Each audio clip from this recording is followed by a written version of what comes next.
De retour pour la suite de nos tables rondes. Aujourd'hui, un débat que je suis très très fier d'animer sur quel partage de la valeur ajoutée. Alors, bien évidemment, c'est une question essentielle en économie. La valeur ajoutée, puisqu'on a beaucoup d'enseignants et peut-être d'élèves devant nous, c'est la richesse qui est produite par le collectif que représente une entreprise. De quoi on va parler en parlant de partage de la valeur ajoutée? Eh bien, c'est comment partager au mieux cette richesse afin qu'elle serve différents intérêts, qu'elles servent l'avenir de l'entreprise, donc on va parler investissement, mais qu'elles servent aussi à rémunérer tous ceux qui ont rendu possible cette création de richesse, les actionnaires qui ont mis leurs capitaux, donc on va parler de dividendes, les salariés qui ont mis leur force de travail, on va parler salaire et rémunération de manière plus générale, la puissance publique qui a mis quand même aussi ses infrastructures, son marché du travail, son système légal, etc., son système judiciaire, sans que rien de tout cela serait possible. On va parler impôts aussi, l'actualité nous y oblige un petit peu avec, on y reviendra, tout ce qui se passe au niveau international pour essayer que les entreprises payent leur juste part d'impôts. Cette répartition de la richesse, elle ne se fait pas de manière naturelle, elle obéit à des règles qui sont décidées collectivement, dont il faut débattre, et la question qui est posée à mon sens aujourd'hui, c'est quelles sont les meilleures règles possibles pour assurer la prospérité générale. Alors je suis très très honoré de pouvoir animer ce débat parce que j'ai deux intervenants de très haut niveau. Tout de suite à ma droite, j'ai Thibault Langsat, qui est président-directeur général du groupe Jouve. Un petit mot, le groupe Jouve, c'est... C'est une entreprise de taille intermédiaire centenaire et on est dans l'univers IT et notre actualité aujourd'hui, puisqu'on en est très fiers, nous venons de décrocher un contrat d'1,4 milliard avec l'administration américaine qui fait qu'aujourd'hui on est la première entreprise française à traiter de la donnée, de la data du gouvernement américain. Merci. Vous êtes une personnalité du monde patronal, si je puis dire. Vous êtes généralement très impliqué dans le débat public. Vous êtes ancien vice-président du MEDEF. Vous avez fondé Positive Entreprise, qui il y a quelques années avait produit un rapport assez polémique, puisqu'on parle devant les enseignants indiquant que l'entreprise était déformée, présentée de manière trop négative dans les programmes. Vous avez été nommé par le gouvernement actuel comme ambassadeur de la participation et de l'intéressement. Je vous laisserai nous expliquer ce que sont ces deux mots barbares. Pour débattre avec vous, donc Philippe Portier, qui est secrétaire national à la CFDT, en charge des dossiers de la politique économique, de l'industrie, de l'évolution des règles du dialogue social, du développement durable et de la représentativité syndicale. Vous arrivez à dormir avec tout ça? Oui, il se trouve que là, je suis en vacances, donc ça va très bien. Vous avez exercé différents mandats syndicaux au sein d'une filiale de Péchinet. Vous avez été secrétaire général de la Fédération générale de la métallurgie CFDT et depuis 2018, vous êtes élu secrétaire national de ce syndicat depuis 2018. Je vais vous laisser intervenir chacun d'entre vous 15-20 minutes, mais d'abord, je ne peux pas m'empêcher de vous poser, c'est une question d'actualité. Notre ministre de l'économie et des finances a appelé les entreprises à augmenter les salaires. Est-ce qu'il faut le faire? Et s'il faut se faire, est-ce que c'est le bon moment? Thibault Langsat. Augmenter les salaires n'est pas forcément une mauvaise idée, c'est une question de timing. Quand vous avez aujourd'hui une grande majorité des entreprises qui n'ont pas encore commencé à rembourser le PGE puisqu'il a été décalé pour mars 2022, qu'on est encore sous la tutelle d'une certaine façon de l'État par le quoi qu'il en coûte, et qu'il y a encore un chômage potentiel qui est compensé par l'activité partielle. Cette question des salaires est une vraie légitimité, mais sur le moment précis, je ne suis pas tout à fait certain que les entreprises qui cherchent leur point de relais et de redémarrage soient en capacité de pouvoir le faire. Donc oui pour la question, mais non pour la réponse. Alors moi je vais répondre oui. Non, je pense plus sérieusement que la crise nous a démontré qu'il y avait une grande inégalité entre les salariés, notamment entre les rémunérations les plus fortes et les plus faibles. Les rémunérations les plus faibles étant cantonnées à des métiers qui se sont avérés indispensables au fonctionnement de l'économie, qui sont des métiers sous-qualifiés et mal rémunérés, souvent très féminisés. Et c'est certainement à ce niveau-là qu'il faut agir dans la réduction des inégalités entre les salariés. Après, bien sûr qu'on augmente les salaires quand l'entreprise a les capacités économiques à le faire.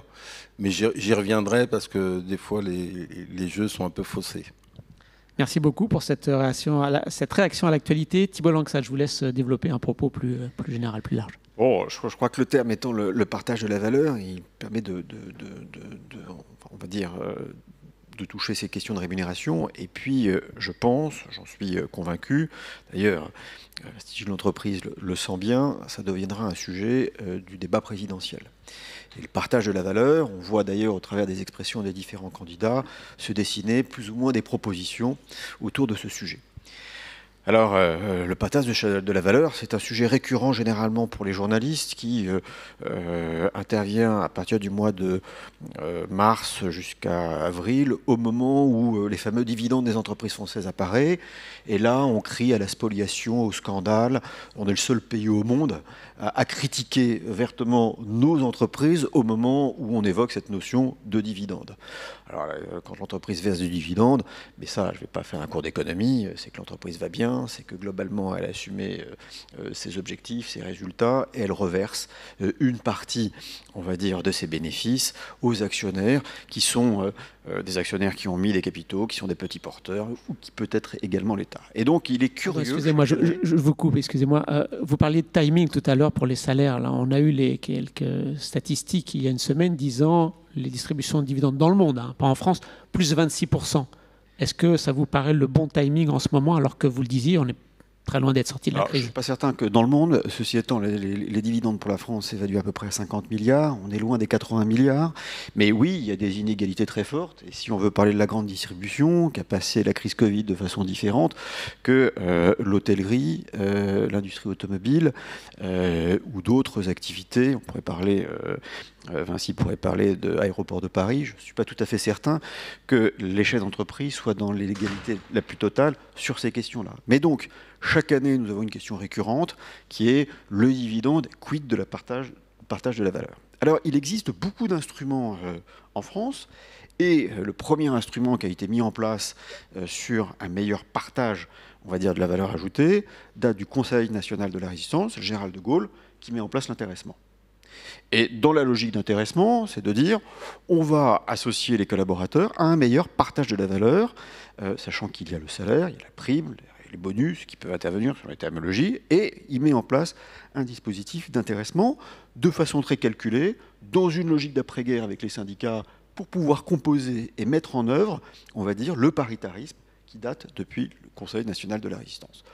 L'intéressement vit sa vie, la masse salariale divisée par la valeur ajoutée, et comme à l'époque on trouvait ça peut-être un peu excessif, Pompidou s'est dit on va mettre un demi, comme ça on ne prendra pas de risque. Bon. Et d'ailleurs le général de Gaulle met en place la participation contre l'avis de tous. Heureusement, il a décidé de ne pas le porter par le référendum qui ne lui a pas porté chance, et donc la participation se met en place contre l'avis de Pompidou, qui d'ailleurs on l'interroge à la sortie de l'Élysée et on lui dit que pensez-vous de cet accord sur la participation, et il répond assez sèchement: est-ce que vous croyez que le général de Gaulle a déjà mis les pieds dans un conseil d'administration? Bon, et donc la participation se met en place, elle fonctionne relativement bien aujourd'hui dans les grandes entreprises, les accords d'intéressement sont signés dans les grandes entreprises, et puis on est arrivé dans le mal français, bien connu, qui paralyse une partie de notre économie. Ce sera un autre sujet, j'espère un pilier pour l'économie du programme présidentiel de nos candidats, qui est la complexité administrative. Et là, on crée le millefeuille, la complexité administrative dans les processus de mise en place de ces dispositifs de partage de la valeur. Et puis parallèlement à ça, puisqu'on est aussi champion pour ça, on y adjoint une fiscalité qui dissuade progressivement les chefs d'entreprise d'utiliser ces mécanismes de partage de la valeur, considérant que le risque de contrôle de l'inspection du travail, des URSSAF, des services de l'État et d'une fiscalité qui devient de plus en plus lourde, fait qu'on préfère mettre en place des primes, des bonus qui, bien évidemment, écartent totalement, sur le fond et sur la forme, cette notion de partage de la valeur. Alors, les politiques ont mis en place, ont essayé de toiletter. Il y a un moment... Nicolas Sarkozy avait imaginé que le partage de la valeur, c'était un tiers pour l'entreprise, un tiers pour le salarié, un tiers pour l'actionnaire. Je crois que c'était Serge Dassault qui avait une marotte et qui lui avait soufflé ça. Et il le reprend à lui. Bien évidemment, il faut garder la règle des trois, mais les pourcentages sont totalement inadaptés, irréalisables.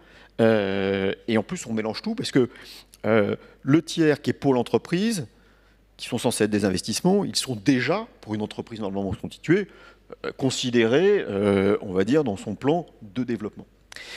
Sous le gouvernement, plus souvent de droite d'ailleurs que de gauche, on matraque la fiscalité des dispositifs d'intéressement et de participation, puisqu'on met en place un forfait social qui est créé par la droite, et on atteint son apogée jusqu'à 20% d'un forfait social qui, bien évidemment, vient dissuader les entreprises d'utiliser ces mécanismes-là. Les organisations syndicales rentrent également en part de responsabilité. Je dis en part de responsabilité parce que pour une organisation syndicale, probablement non réformatrice, cette notion d'intéressement, de participation est une forme non contributive du système de protection sociale. On met en place des mécanismes qui sont désocialisés, défiscalisés. Donc c'est incitatif pour le salarié, mais pour une organisation syndicale dure, verser l'intéressement et la participation, c'est cannibalisation des salaires.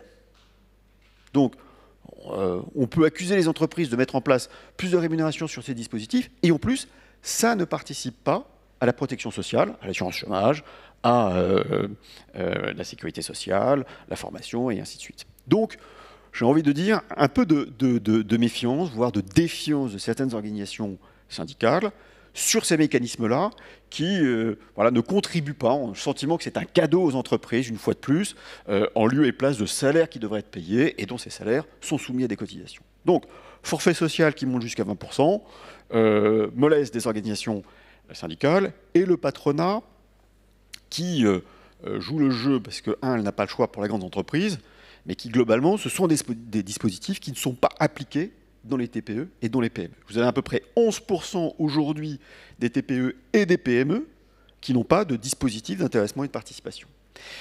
La loi Pacte est passée par là pour rafraîchir, on va dire, ces dispositifs, supprimer le forfait social pour les entreprises de moins de 250 salariés sur l'intéressement, supprimer le forfait social pour les entreprises de moins de 50 salariés sur la participation, mais nous devons encore simplifier ces dispositifs pour les rendre accessibles. Les organisations patronales et syndicales, cette fois, ont une responsabilité importante, c'est que si on veut mettre en place ces dispositifs en entreprise, ça passe par une négociation, et si on veut aller rapidement, on peut avoir des accords de branche qui permettent d'appliquer de façon unilatérale dans les entreprises ce qui a été préalablement négocié par les fédérations et les organisations syndicales.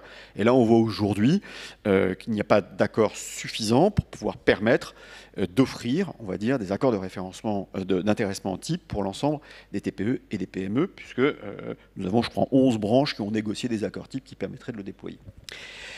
Donc, on a des produits, des dispositifs qui ont besoin d'être simplifiés, qui ont besoin d'être rendus attractifs, qui doivent être là pour parler, on va dire, du partage de la valeur. Alors, ce serait injuste d'accuser l'État, d'accuser les organisations syndicales, sans prendre notre part de responsabilité, qui sont les chefs d'entreprise. Alors, mettre en place un accord d'intéressement et de participation pour un meilleur partage de la valeur en entreprise, quand vous êtes Vinci, quand vous êtes Sodexo, quand vous êtes une grande entreprise, vous avez une organisation qui est taillée pour ça, vous avez une transparence qui est exigée au travers des rapports annuels, au travers de l'information que vous donnez, et donc vous pouvez être en mesure de mettre en place un dispositif de lisibilité, de transparence auprès de vos collaborateurs sur la performance de l'entreprise. Quand vous êtes une entreprise de 49 salariés, que vous êtes détenteur de votre capital à 100%, que vous êtes directeur général, mais vous faites office de directeur financier, de DRH, et ainsi de suite, que vous n'avez pas été habitué à la transparence la plus totale, parce que c'est ainsi, votre meilleur allié, votre expert comptable qui monte en place, qui généralement a mis en place un dispositif de fiscalité protecteur compte tenu de la fiscalité prohibitive que l'on a eue en France, ben vous vous inscrivez rarement dans une logique de transparence totale, contrairement à des grands groupes qui, tous les mois, à la fois vis-à-vis de leurs actionnaires, vis-à-vis de leurs salariés, peuvent communiquer sur la performance de l'entreprise. Et les mécanismes d'intéressement et de participation ont une pertinence, à condition que tous les mois, vous puissiez démontrer la valeur produite, l'association des collaborateurs au travers de ce que l'entreprise fait. Sinon, c'est du nice to have, pardonnez-moi du mot anglais, ça tombera ou ça tombera pas. Je ne sais pas très bien, il y a une formule incompréhensible qui est la participation que je vous ai citée tout à l'heure. Ça me donnera quelque chose, ça me donnera 100, 200, 300, mais on verra bien. Et ma contribution au travers de cette formule, je ne la comprends pas, et en plus, on ne m'a pas tenu informé tout au long de l'année. L'accord d'intéressement permet de définir un certain nombre d'objectifs et de le suivre. Encore faut-il que le chef d'entreprise soit en capacité de dire tous les mois « Eh les gars, on est en retard, bravo, vous avez performé, et voilà ce que ça peut vous donner, sonnant et trébuchant ». Et donc nous avons une responsabilité, nous, chefs d'entreprise, organisations patronales, CCI, enfin, l'écosystème entrepreneurial, experts comptables, commissaires aux comptes, de rendre plus visible, on va dire, cette information que nous devons donner à nos équipes. Alors ça paraît une évidence de dire si je veux être un bon manager, il faut que je communique sur la stratégie de mon entreprise, sur la lisibilité de ma performance. Eh bien, ce n'est pas si simple que ça, et c'est là où nous avons beaucoup de progrès. Après, je sais que c'est un thème qui est cher ici, c'est que nous avons encore une marge de progrès phénoménale, si je veux le dire de façon positive, de culture économique dans notre pays. J'ai fait le tour de l'ensemble des régions, j'ai rencontré des collaborateurs qui ne sont pas issus de mon entreprise, des organisations syndicales, patronales, pour expliquer ces dispositifs d'intéressement et de participation. Et là, il y a incontestablement un manque de culture économique très fort. Et je vais vous raconter l'exemple très simple, c'est que vous êtes dans une entreprise de 50 salariés et vous dites à vos collaborateurs, on va mettre en place un accord d'intéressement. Donc on va négocier ensemble des points de succès, des points de réussite, de chiffre d'affaires, de rentabilité, mais également d'accidents au travail. On met en place de plus en plus d'incidents RSE et ça donnera une rémunération. Vous allez avoir des salariés qui vont dire, mais pourquoi veux-tu qu'on négocie quelque chose dans notre entreprise pour une rémunération? Ça n'a pas de sens. Si tu veux me donner quelque chose, tu me le donnes, mais pourquoi veux-tu qu'on négocie? C'est suspect, c'est louche. Bon. Je vais mettre en place un plan d'épargne entreprise qui permettra de défiscaliser ce qui aura été donné par l'entreprise, bloqué sur une période de 5 ans. Alors tu veux me donner de l'argent, mais c'est bloqué pendant 5 ans. C'est comme curieux, donc c'est pas à moi. Bon. Et puis, le clou, c'est qu'il va dire, bon, bah, d'accord, on va faire tout ça. L'entreprise performe, il met 1 000 €, ce qui est la dotation moyenne dans les entreprises. Il touche ces 1 000 €, il le met sur son PE, sa FCPE. Alors je vais être un peu provoquant, j'irai pas Natexis. Et puis, il va se passer qu'un mois ou un an après, il aura plus 900, mais il aura 889 €, non pas pour des frais de gestion, tout simplement puisque la performance liée à un volume d'actions aura évolué compte tenu d'une incidence peut-être positive d'ailleurs de la crise. Vous allez dire, mais attendez, vous m'avez donné 900 €, et puis je revois sur un compte qui ne m'appartient pas dans une banque et pas chez moi, un montant de 800 et quelques, alors que vous m'avez donné 900, tout ceci est trop compliqué pour moi. Donc, il faut porter un effort énorme en termes d'information, de culture économique, pour que ces dispositifs qui fonctionnent, qui ont besoin d'être simplifiés pour la mise en place, qui ont besoin d'être traduits de façon plus lisible, de maintenir une fiscalité attractive, de pouvoir réellement se développer en France. L'objectif, c'est que 11% des PME, on doit légitimement passer à plus de 50% des TPE, PME, sachant que les grands groupes, le sujet est probablement la révision de la formule de la participation. Je pense que Pompidou, par prudence, avait mis un demi de cette formule indigeste en disant « on verra par la suite si ça prend ». Je pense qu'il est temps de faire sauter le 1,5. Je pense qu'il est temps de rendre la participation obligatoire dans toutes les entreprises. Probablement à l'exception des moins de 11, compte tenu de la difficulté et de la variation de leurs chiffres, mais la pérennisation du dispositif de prime d'activité, dite Macron, de façon unilatérale, doit être pérennisée dans les TPE-PME. Et tout ceci doit nous amener à reconsidérer la fiscalité, on va dire, de cette participation, qui doit tendre davantage sur la fiscalité du dividende, si un jour on veut réconcilier les Français avec le dividende, avec le capital. Et je pense que le grand défi qu'on va avoir dans les années à venir, et là ce serait, on va dire, majeur, c'est de réconcilier les Français avec le capital, avec cette notion de dividende, pour que quand les entreprises françaises ont des dividendes, quand bien même ils aient des dividendes records, eh bien on ne soit pas le seul pays au monde à considérer que c'est une spoliation qui s'opère à la barbe des collaborateurs. Merci beaucoup pour cette intervention. Avant de donner la parole à Philippe Portier, conservez votre micro, je vais me permettre de vous poser deux, trois questions. Je vais poser ma casquette d'éditorialiste alternative économique pendant 10 secondes pour prendre celle de président du conseil d'administration de la SCOP, que je suis aussi. Nous avons en place un accord de participation et d'intéressement depuis plusieurs années, sans passer par tous les affres que vous avez décrits. Alors, est-ce qu'on est, évidemment, tous les salariés d'alternatives économiques lisent alternatives économiques, donc ils sont bien informés, mais à part ça, enfin, nous, on n'a eu vraiment aucun problème pour mettre ça en avant. Je ne dis pas qu'on a des difficultés. La seule chose, c'est que vous voulez mettre en place un accord de participation. Quand vous aviez un forfait social qui offrait une taxation à 20%, vous allez voir votre commissaire aux comptes, je parle des entreprises et des PME, qui spontanément va commencer à vous dire « Ouh là là, tu mets le pied dans un dispositif compliqué qu'il va falloir surmonter et tu allumes des voyants auprès de l'administration. » Pourquoi ? D'abord parce que je vais négocier un accord. Cet accord, il faut que je le rédige et que je l'envoie à l'inspection du travail. L'inspection du travail va me dire cet accord est conforme. Après, les URSSAF, alors je passe par un processus assez formel, à la fois de négociation, avec des syndicats ou avec des représentants du personnel, des délais qui doivent faire avant le mois de juin, compte tenu du fait, si l'année comptable est au 31-12, donc de respecter un certain nombre de formalismes, qui fait que, je passe soit par mon cabinet d'expertise comptable s'il est en capacité de m'accompagner, soit par un avocat, et je mène un processus de négociation qui n'est pas forcément évident. Je ne dis pas que c'est compliqué, je dis que ce n'est pas forcément évident. Parallèlement à ça, vous allez avoir un contrôle où vous aurez entendu qu'il y a des contrôles des URSSAF, avec un risque de dire votre accord, il est très bien, mais peut-être que vous n'avez pas respecté l'esprit de votre accord. Et l'interprétation qu'on va donner n'est pas tout à fait la même que celle que vous avez imaginée ou celle que vous avez signée. Et d'un point de vue économique, la confiance, elle est clé. Je ne dis pas que c'est la majorité des cas, sinon on aurait un vrai sujet, mais vous allez dans n'importe quelle région, vous interrogez n'importe quel chef d'entreprise qui n'a pas mis en place ces dispositifs, c'est ce qu'il a en mémoire. Et donc il sera prudent, voire même pas conseillé à le mettre en place. Et quand vous aviez un forfait social qui était à 20%, globalement sur des bas salaires, ce qui pouvait être la majorité des collaborateurs, si je dois donner une prime, c'est quand même nettement plus simple. Je ne mets pas d'accord d'intéressement et je donnerai une prime sur le recalc de ce que j'ai. Donc, on a un processus qui n'est pas simple, qui pourrait être beaucoup plus simple, validé par un expert comptable, d'aller directement. Bon nombre d'entreprises vont signer des accords d'intéressement, vont avoir des contrôles URSSAF sur des établissements différents et distincts, où les URSSAF vont donner 2 angles différents d'appréciation. Donc, là aussi, il faut sécuriser davantage les parcours.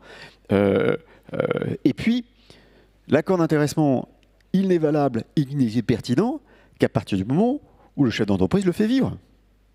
Et si je dois donner tous les mois la performance de mon entreprise, les entreprises et les petites entreprises, elles ne clôturent pas tous les mois. Je confirme, on ne clôture pas tous les mois. On ne clôture pas tous les mois, mais si vous voulez intéresser vos collaborateurs, il faut communiquer sur une performance, sinon vous ne faites pas vivre. C'est du nice to have, ça tombera ou ça ne tombera pas. Et donc, tous ces éléments-là, liés à une fiscalité passée, ont fait que ces outils ne se sont pas développés, ne se sont pas déployés, et qu'il y a encore une très grande résistance par les chaînes d'entreprise sur ces dispositifs. Un dernier mot sur la fiscalité, parce que vous avez quand même beaucoup abordé ce sujet. Le forfait social, aujourd'hui, il est à 20%. À 20%. Pour les entreprises de plus de 250 salariés, il est à 20%. Et il est toujours maintenu pour les entreprises de moins de 250 salariés à 20% sur la participation et exonéré pour les entreprises de moins de 50. Voilà. C'est quand même moins de fiscalité que si vous devez payer les cotisations sociales, etc. Maintenant, oui. Mais la loi Pacte est passée par là en 2019. Il y avait un objectif fixé par le gouvernement, la raison pour laquelle j'ai été nommé ambassadeur pour essayer de porter la voix. L'objectif était de basculer à 30% des TPE-PME équipés d'un dispositif de participation et d'intéressement. Aujourd'hui, ça n'a pas évolué. Alors, est passée la crise des gilets jaunes qui n'a pas permis de communiquer sur la loi Pacte. Il est arrivé une crise sanitaire qui ne nous a pas focalisé sur ces sujets-là. Vous me parliez de la situation des salaires qui est bien légitime, mais la préoccupation des entreprises aujourd'hui, en tout cas des réseaux de PME, de TPE, n'est pas l'augmentation, même si certaines entreprises ont tiré l'épingle du jeu, mais bel et bien d'assurer, on va dire, ces 6 points de croissance promis par la Banque de France, par le gouvernement, qui semblent se dessiner pour pouvoir véritablement amorcer sa reprise, que de parler de, on va dire, augmentation salariale. Néanmoins, ce que je dis aujourd'hui, c'est que si on veut remobiliser ses collaborateurs, signer des accords d'intéressement qui sont des clauses de retour à meilleure fortune est le meilleur moyen de les associer à un meilleur partage de la valeur et une augmentation des salaires à terme. Dernière question, vous avez évoqué la fiscalité des dividendes. À quoi vous faisiez référence ? Ce que je veux dire, c'est que si on veut réconcilier un moment les Français avec le capital, il y a une fiscalité sur le dividende. Et si on rapproche, on va dire, la notion de participation de ce qui pourrait être également une notion de dividende, il faut qu'on y mette une fiscalité qui soit proche de cette fiscalité du dividende. Alors, si vous mettez cet argent sur un PE, un FCPE, il y a les problématiques la logique de défiscalisation sur la durée de 5 ans, des blocages avec des aléas. Mais si on veut rendre équitable ce partage de la valeur, et considérer qu'une certaine façon, ce meilleur partage de la valeur rapproche le salarié de l'état d'actionnaire sur cette rétribution, eh bien, au titre de l'équité, il faut tendre à une fiscalité qui soit identique. Merci beaucoup. Je vais laisser la parole à Philippe Portier pour son intervention. Merci.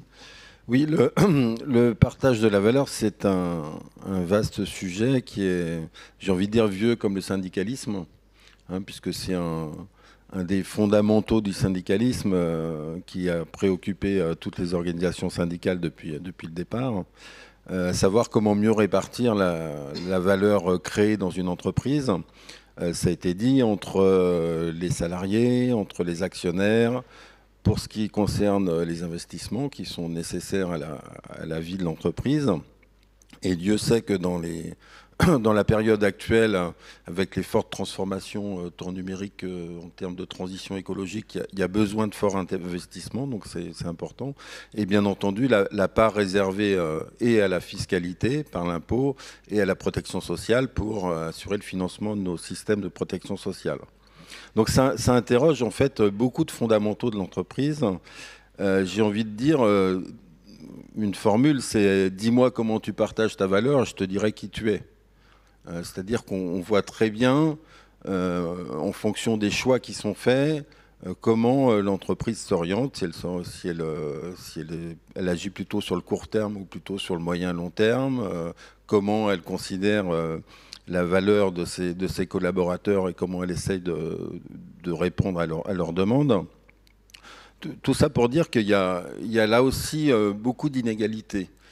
Si on regarde le partage de la valeur sur une chaîne de valeur, on se rend compte que les donneurs d'ordre captent une grande partie de la valeur au détriment des sous-traitants. Donc il y a déjà une inégalité par rapport à ça, du fait que les sous-traitants et donc les salariés, mais aussi les actionnaires des sous-traitants sont défavorisés par rapport aux donneurs d'ordre. Alors il y a eu des tentatives de dispositifs d'intéressement projet. C'était il y a quelques années, mais il faut avouer que ça n'a pas pris. Ça consistait à faire en sorte que l'investissement ne soit pas vu sur simplement... pas l'investissement, pardon. La participation ou l'intéressement ne soit pas vu simplement sur l'entité juridique de l'entreprise, mais sur toutes les entreprises qui concouraient à un même projet. Je connais très peu d'accords qui vont dans ce sens-là. Deuxième inégalité, c'est entre les salariés. Là aussi, si on regarde la part des salaires dans la valeur ajoutée est relativement stable sur une longue période. Mais si on regarde de plus près, on se rend compte qu'il y a une distorsion au sein des salariés, les salariés les mieux rémunérés étant les mieux lotis. C'est un peu ce que j'évoquais tout à l'heure sur les travailleurs dits de deuxième ligne, j'aime pas trop ce terme, mais... les travailleurs qui sont indispensables à l'activité de l'entreprise, mais mal rémunérés. Alors je crois que le partage de la valeur, déjà il faut dire qu'avant tout, ce sont côté salarié, c'est les salaires. C'est pas l'intéressement et la participation, puisque ces deux mécanismes sont plafonnés. Ça ne peut pas dépasser 20% de la masse salariale. Donc l'essentiel, c'est bien au sein des salaires. Le problème qu'on voit, qui ne se posait pas forcément pendant les 30 Glorieuses, mais qui est arrivé avec le capitalisme financier et la financiarisation de l'économie, c'est en fait un souci sur lequel la CFDT se penche depuis quelques années, mais commence à vraiment expérimenter ça avec des équipes syndicales. C'est pas tant le partage du gâteau, c'est la taille du gâteau. en fait, on se rend compte que la taille du gâteau diminue, tout simplement parce qu'il y a de l'optimisation fiscale. Alors l'optimisation fiscale, ce n'est pas réservé qu'à des grands groupes. Il y a beaucoup d'entreprises qui la pratiquent. Ça va de je fais remonter mes bénéfices à la holding, qui est située à l'étranger avec une fiscalité avantageuse, en tout cas pour les actionnaires. Ça va de prix de ce qu'on appelle les prix de transfert, hein, qui sont des prix que la maison mère fait payer à ses filiales pour des brevets, pour des licences et autres. Mais ça va aussi, et ça on l'a vu assez souvent ces dernières années, des sociétés qui revendent leur capital, leur fonds propres immobiliers, qui créent des structures immobilières, et ces structures immobilières louent les locaux à l'entreprise. Et louent souvent, pour optimiser fiscalement les choses, à des prix qui sont largement au-dessus du marché. Ce qui revient à faire baisser les bénéfices dans l'entreprise. Et ce mécanisme-là permet de justifier beaucoup de choses dans l'entreprise. Justifier qu'on ne peut pas augmenter les salaires puisqu'il y a beaucoup moins de bénéfices qu'avant. Justifier qu'on doit faire un PSE, tout simplement parce que le groupe le demande. Justifier qu'on va faire ce qu'on appelle un accord de performance collective, qui est issu des ordonnances travail de 2017 et qui permet, par accord collectif, de revenir sur les éléments individuels du contrat de travail, à la baisse, bien entendu.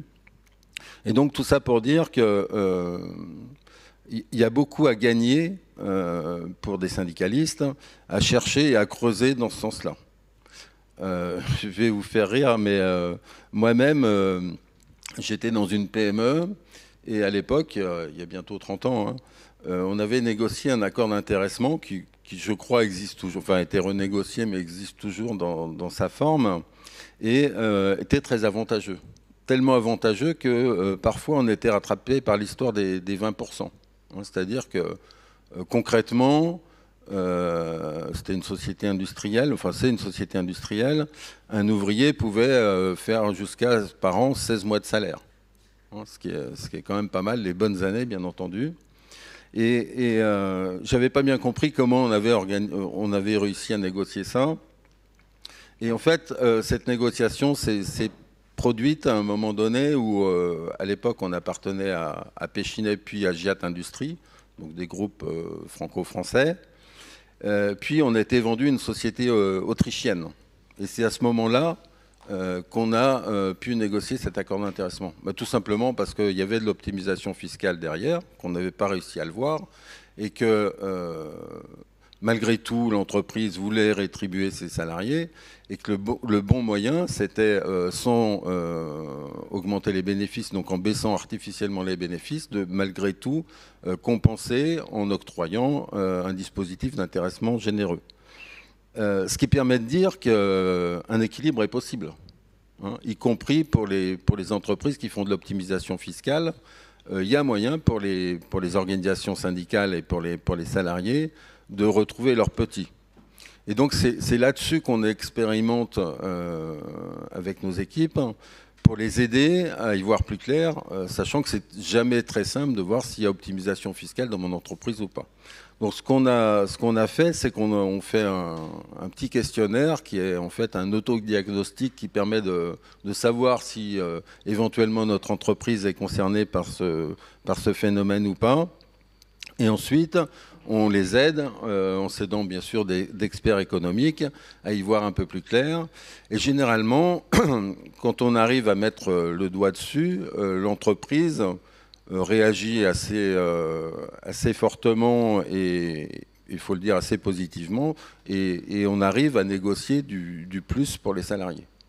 Donc tout ça pour dire aussi que le partage de la valeur, c'est éminemment une question de dialogue social.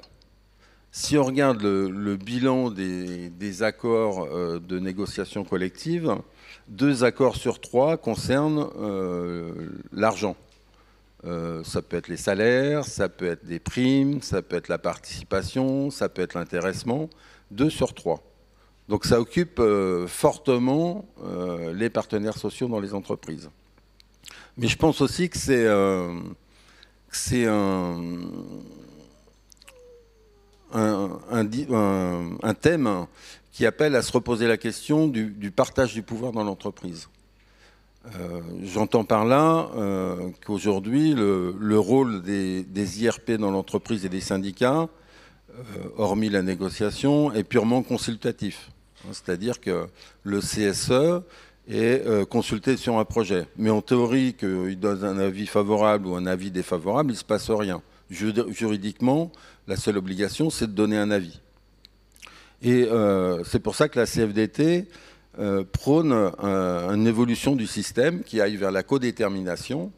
Il y a beaucoup de pays européens qui sont dans la codétermination et qui permettent de rééquilibrer les pouvoirs entre les actionnaires et les salariés.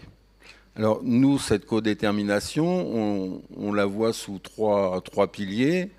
Le premier pilier, on en parlait à la table ronde précédente, concerne la présence plus nombreuse de salariés dans les conseils d'administration.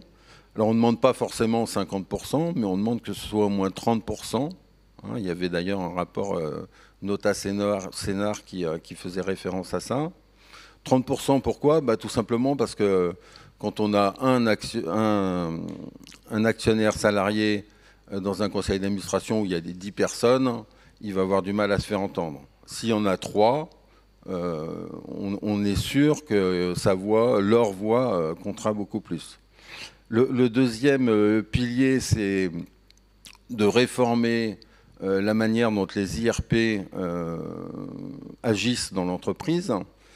C'est-à-dire qu'au lieu d'avoir un avis simplement consultatif, c'est d'avoir un avis qui doit être conforme.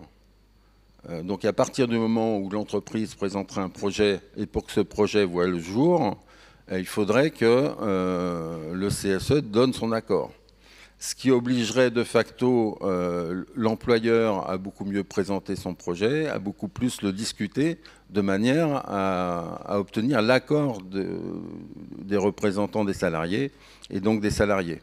Et le troisième pilier, c'est, et ça ressort très fortement, on a fait il y a quelques années une enquête qu'on a appelée enquête travail.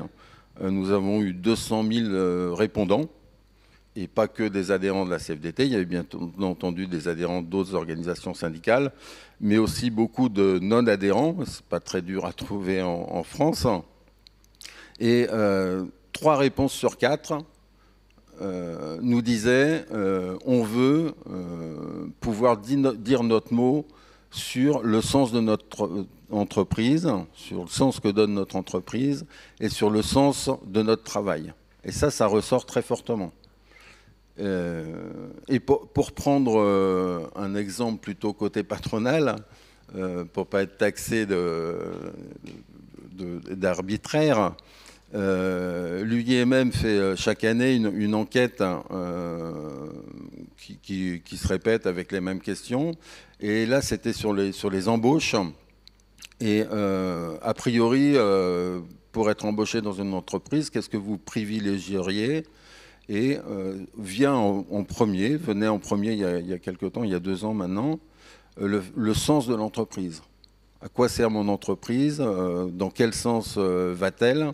Et ça passait devant les questions de rémunération et autres. Donc on voit qu'il y a vraiment une forte demande de la part des salariés d'avoir beaucoup plus leur mot à dire sur ce qui les concerne. Et donc voilà, alors je comprends bien que mon voisin n'est pas forcément fan de ce truc-là, mais il faut bien se rendre compte qu'il y a beaucoup de pays européens qui sont dans des systèmes similaires et qui fonctionnent malgré tout pas si mal et qui ont des entreprises qui fonctionnent plutôt bien. Voilà, et puis dernière petite chose, je pense aussi qu'il faut regarder à l'étranger. Il y a un dispositif assez intéressant qui vient d'outre-Atlantique, aux États-Unis, qui concerne la transmission des PME. Il y a un dispositif qui s'appelle ISOP.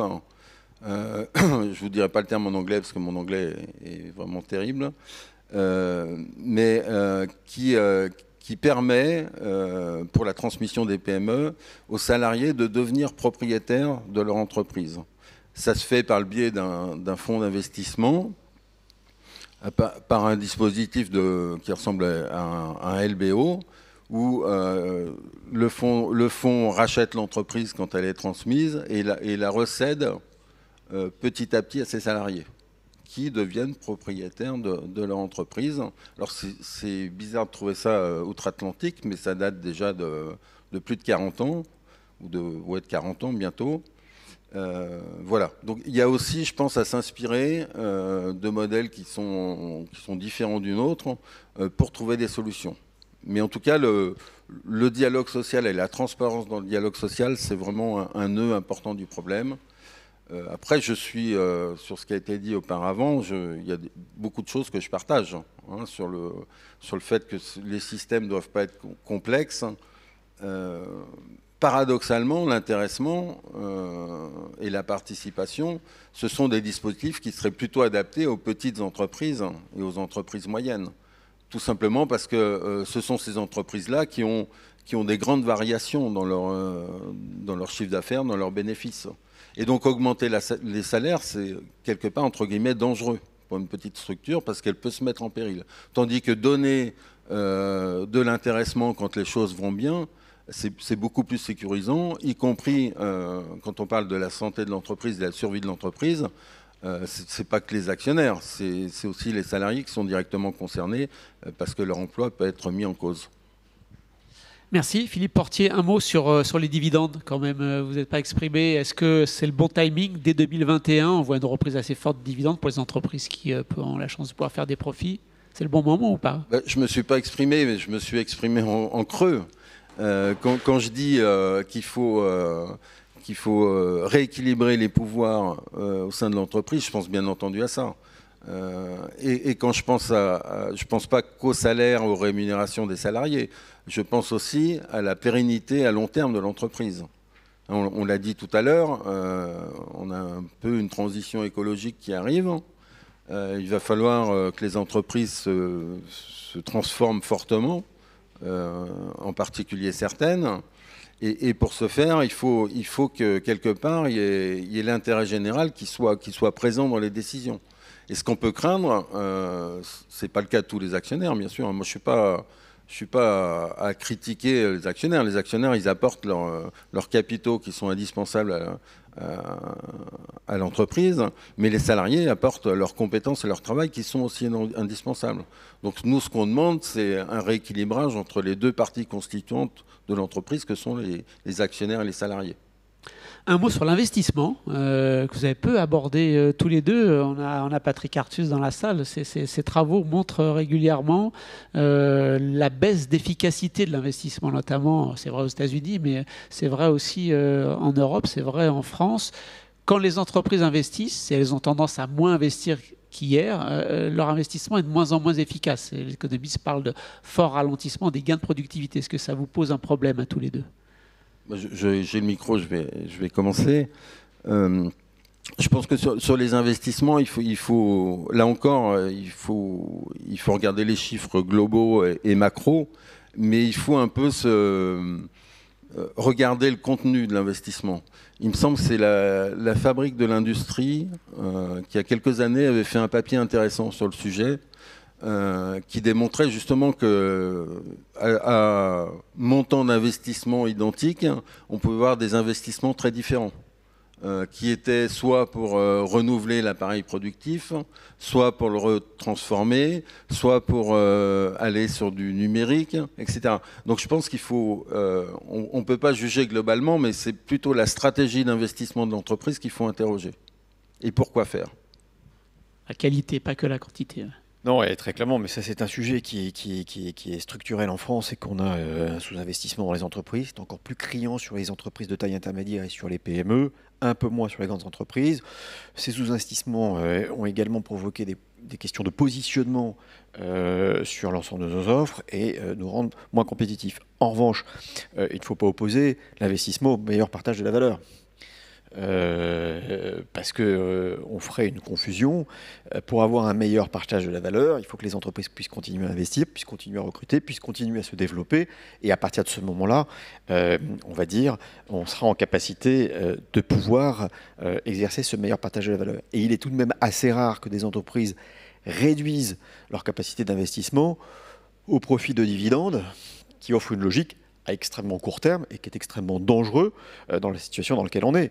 Et je crois que la prise de conscience que l'on a sur les mutations et les transformations que toutes les entreprises vont subir de façon très inégale et de façon plus ou moins rapide compte tenu de l'évolution, rend attentif, on va dire, l'ensemble des acteurs économiques sur des problématiques d'investissement. Et d'ailleurs, l'État, dans ses 100 milliards, privilégie cette logique d'investissement.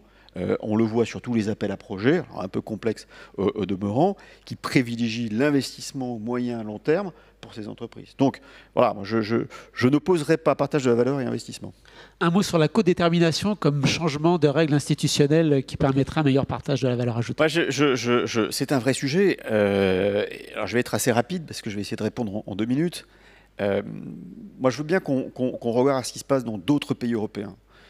La culture syndicale, la culture que l'on peut avoir de nos IRP en France, IRP, pardon, il y a une problématique de maturité. Et on a encore des acteurs, alors là, je suis assez direct, où la culture est dans la lutte et dans la revendication, assez éloignée des modèles de cogestion qu'on peut avoir dans d'autres pays. Donc, il y a une problématique culturelle qu'il faut casser, où spontanément vous allez interroger tous les chefs d'entreprise, ils peuvent tenir un discours très édulcoré en fonction du public qu'ils ont en face d'eux, mais dans leur fond intérieur, la cogestion, face à des revendications et une culture syndicale en France qui s'est fait sur la lutte. Et c'est notre histoire, on peut en être fier, c'est comme ça qu'on s'est construit, y compris dans la révolution. Mais le syndicalisme en France est aussi un syndicalisme de revendication dont beaucoup de cas, on privilégie l'intérêt de l'individu plus que du collectif, plus que de l'activité économique. Et on a pu le voir sur tous les débordements totalement excessifs, je pense à ce qui s'est passé dans le Nord, ou ce qui peut être fait, on va dire, dans des entreprises en difficulté. Le deuxième point, moi je veux bien, mais on a une sous-représentation syndicale en France. Posons-nous les bonnes questions. Je ne dis pas que c'est mieux côté patronal, mais on a une sous-représentation. Ça veut dire qu'on fait davantage confiance à des collaborateurs, et on le voit notamment dans les petites et moyennes entreprises. J'étais au MEDEF où on a mis en place la négociation interprofessionnelle, où, sous la volonté des syndicats, et nous avons répondu à une forme des commissions mixtes paritaires régionales pour offrir, on va dire, aux salariés des PME, des TPE, en région, des ETI, une représentation qu'ils n'avaient pas dans leur entreprise. Ça a été un flop. Aucune de ces commissions sont armées. Et donc, il faut aussi qu'on ait un syndicalisme qui se renouvelle, un syndicalisme de proposition sur le collectif qui existe, on va dire, sur le paritarisme qui illustre tous les jours que ça fonctionne. La responsabilité des partenaires sociaux sur la réforme des retraites, les excédents que nous avons à J-Carco montrent que le paritarisme fonctionne, montrent que les syndicalismes de négociation fonctionnent sur nos responsabilités. C'est plus compliqué sur l'assurance chômage, où là, l'État reprend la main quand nous n'arrivons pas à parvenir. Donc il y a un décalage entre ce qui se passe dans l'entreprise et ce qu'il y a au niveau national. Et puis paradoxalement, je peux le dire, 85% des accords sont signés par les syndicats en entreprise. Mais donc, problématique de représentation si on veut aller sur de la cogestion.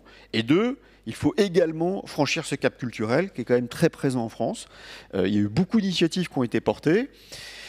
Moi-même, dans mon entreprise, qui est une entreprise de taille intermédiaire, en province, avec une culture syndicale très proche, on va dire, des intérêts économiques de l'entreprise, par moment, j'ai des difficultés à les comprendre.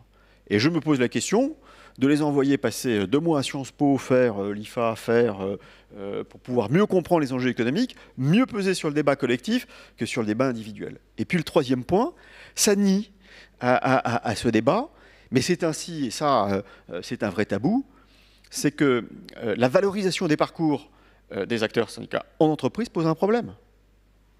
C'est la notion de protection qui est légitime dans un sens, renvoie aussi à l'image d'un collaborateur qui veut se protéger, ne participe pas à ce dialogue propice. Moi, j'adore l'exemple allemand où le délégué syndical est en face du DG au niveau de la direction parce qu'on s'inscrit dans une cogestion.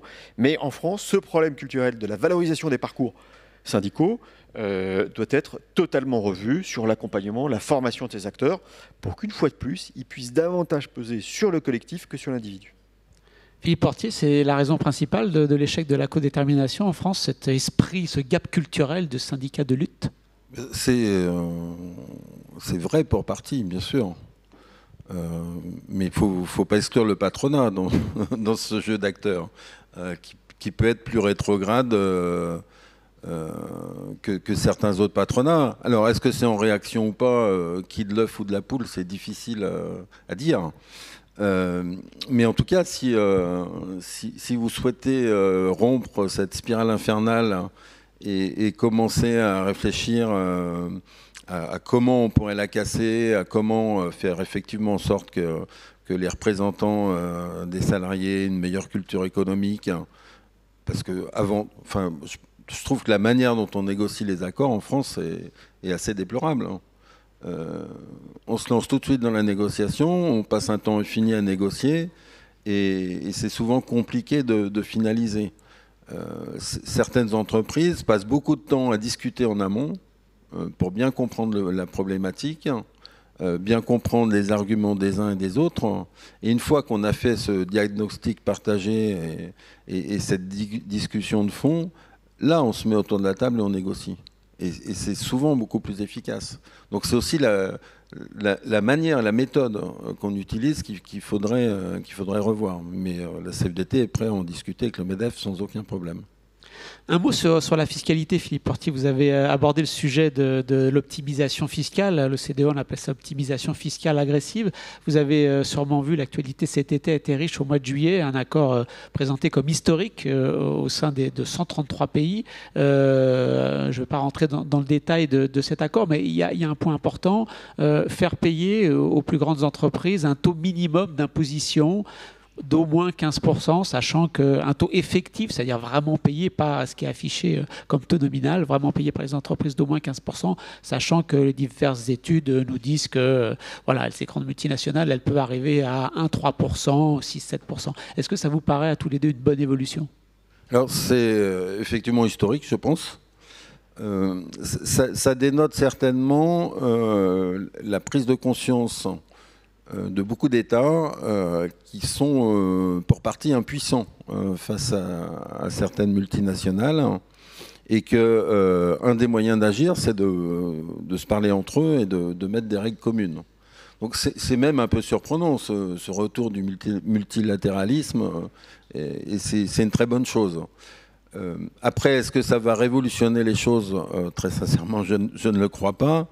Et même si ça va dans le bon sens, on pourra toujours trouver, et les entreprises qui veulent aller dans ce sens-là trouveront des systèmes pour contourner les choses et amoindrir le fameux coût de ces 15%. Donc en résumé, c'est une bonne chose, c'est historique et ça va dans le bon sens. Après, sur l'effectivité et sur l'efficacité de cette mesure, il faut voir, je ne suis pas totalement convaincu. Bon, d'abord, ne soyons pas naïfs. L'eau emprunte toujours le schéma, enfin en tout cas le parcours le plus court. Et c'est vrai en fiscalité. Premier point, il faut quand même revenir sur cette fiscalité. Cette optimisation fiscale ne veut pas dire évasion. Donc je le redis pour les professeurs qui nous écoutent, évasion fiscale, c'est de la fraude, c'est condamnable. Il faut le combattre.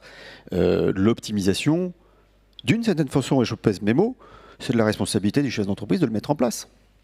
Et pour une raison évidente, c'est qu'on a une asymétrie fiscale européenne, mondiale, qui fait que nous devons nous battre, si nous sommes dans une logique mondialisée ou européenne, à des schémas d'optimisation pour avoir une chance d'être compétitif. Alors, je parle sous le regard d'un économiste. Le différentiel de charge entre la France et l'Allemagne est à peu près de 50 milliards, tout dépend ce qu'on y met. Si vous êtes chef d'entreprise et que vous êtes dans une logique un peu européenne, vous devez faire de l'optimisation. pour pouvoir assurer, on va dire, des offres au moins compétitives. Alors après, quand on commence à mettre en place des schémas ultra compliqués dont la morale pourrait intervenir, là c'est un autre sujet. Donc c'est une question de dosage.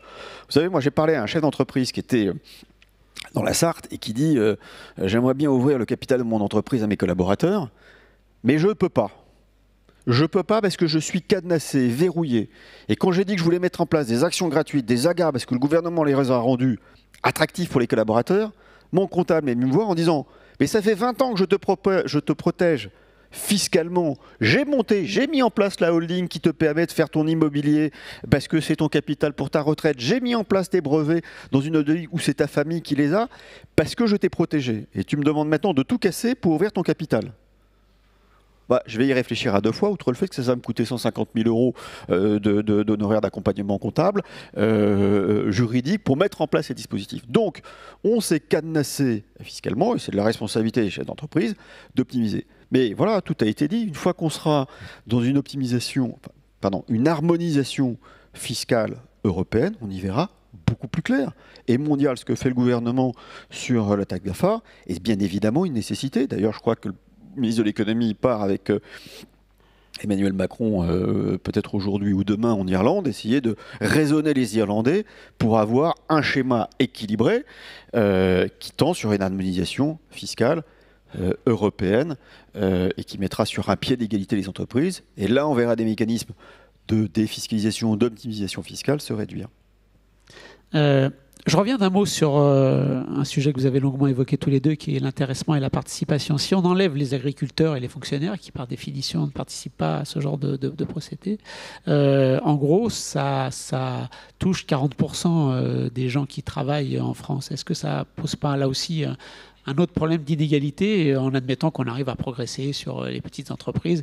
Voilà, on va toucher 40% des gens qui travaillent et les 60% qui restent. Je suis d'accord et je resterai prudent pour les agriculteurs, mais les fonctionnaires à la sécurité de l'emploi, qui peut poser aussi une forme d'inégalité. Alors je ne dis pas que ça va venir compenser des rémunérations différentes.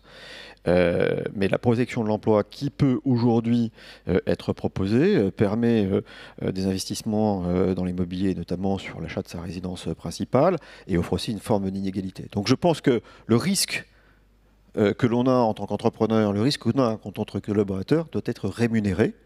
Et je ne vois pas un différentiel si fort qui permettrait de tendre sur une inégalité entre les deux acteurs. Philippe Portier. Oui, ce ne sont que des dispositifs. Hein. C'est pas l'alpha et l'oméga du partage de la valeur. Je l'ai dit. Hein. C'est avant tout le salaire qu'il faut regarder. Après, il faut pas oublier. Je mets de côté la participation et la super formule, sachant qu'on peut déroger à cette formule. Hein. Mais sur l'intéressement, c'est aussi un outil de management. Faut pas l'oublier, ça. Et beaucoup d'entreprises l'oublient malheureusement. C'est-à-dire qu'en fixant des critères, ça peut être des critères qui sont simples, hein, mais qui vont dans le sens que l'employeur souhaite. L'employeur et d'ailleurs les partenaires sociaux, puisque c'est un accord. Pour le bien de l'entreprise, pour faire progresser l'entreprise. Et ça, c'est pas qu'un mécanisme de redistribution de la valeur, c'est un mécanisme de management de l'entreprise qui permet de faire des progrès là où on a des failles. Je pense qu'il ne faut pas perdre de vue cet aspect-là qui me semble essentiel. Il nous reste 1 minute, 15 secondes chacun, la présidentielle arrive. Il y a une mesure à prendre pour le nouveau président, la nouvelle présidente, pour vraiment avoir de meilleures règles en termes de partage de la valeur ajoutée. Quelle est la mesure essentielle à prendre? Je pense que c'est la révision totale de la formule de participation qu'on appellera peut-être autrement et dans le cadre d'un référendum. Je ne pense pas que ça peut se passer dans le cadre d'un simple programme présidentiel. Je pense que c'est une question de cohésion et d'unité nationale sur le partage de la valeur et ça doit passer par un référendum. C'est engager l'entreprise dans un meilleur partage des pouvoirs entre les salariés et les actionnaires. Merci pour ce débat que j'ai trouvé moi très riche. On est à peu près tous d'accord sur le fait qu'une meilleure culture économique des Français va dans le bon sens. Et pour cela, bien sûr, je ne sais pas s'il faut aller à Sciences Po, en tout cas, il faut lire Alternative économique. Merci.